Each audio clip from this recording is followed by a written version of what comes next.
Novak Djokovic will be looking to become the oldest ever winner of a men's slam singles title at the Australian Open. This month, Serena Williams' former coach, Patrick Mouratoglou, believes that there should be no concerns over Novak Djokovic's future heading into this year's Australian Open. Djokovic has opted not to play an official tournament heading into the opening Grand Slam of 2026 after pulling out of next week's Adelaide International Tournament. The 24-time Grand Slam winner cited that he was not quite physically ready as his reason for choosing to skip the ATP 250.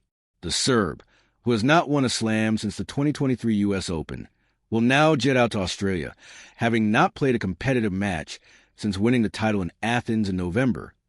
Djokovic will be seeded fourth in Melbourne, so will avoid number 1 seed Carlos Alcaraz and number 2 Jannik Sinner until at least the semifinals.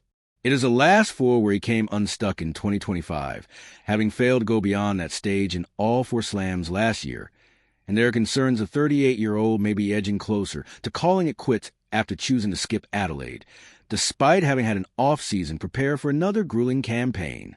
But Mouratoglou is confident that the 10-time Aussie Open winner will be fine when he lands down under for the tournament, which gets underway for those in the main draw on Sunday. January 1/8 in a post on Instagram, he said, "Don't worry about Novak. He's going to be ready for the Australian Open."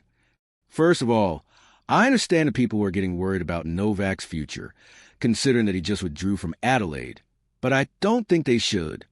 It's probably the last 2 years of Novak playing on tour. He's still seated quite high, so he will have the time at the Australian Open to have his level raised. He is probably the most serious player of all time, the one who always wants to be the best prepared. Always.